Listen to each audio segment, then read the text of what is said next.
C'est l'Algérie qui héberge des déstabilisateurs en chef du Mali, dont l'imam Dicko qui rêve de transformer un bout du territoire malien en califat, ainsi que des leaders de groupes terroristes.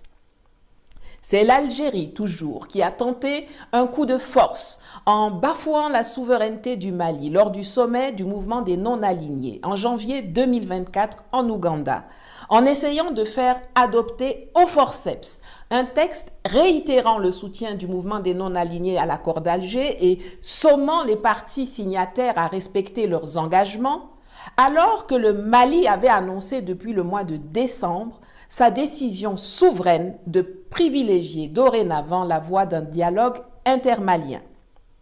Cela avait d'ailleurs créé un pataquès diplomatique à Kampala, dont beaucoup se souviennent, et la perfidie des Algériens avait conduit les autorités maliennes à mettre fin avec effet immédiat à l'accord d'Alger le 25 janvier 2024 et à dénoncer énergiquement l'ingérence et l'hostilité dangereuse du gouvernement Tebboune. Le gouvernement de la transition, dans le cadre de la mise en œuvre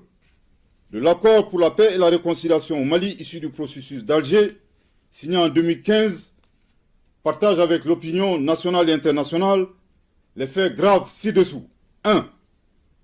Le changement de posture de certains groupes signataires de l'accord pour la paix et la réconciliation au Mali, issu du processus d'Alger,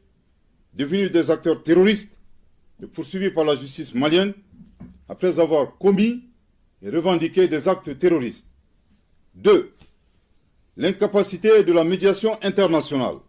à assurer le respect des obligations incombant aux groupes armés signataires, malgré les plaintes formulées par le gouvernement de la transition à travers la lettre du ministre de la Réconciliation, de la Paix et de la Cohésion nationale, chargé de l'accord pour la paix et la réconciliation nationale, en date du 24 février 2023,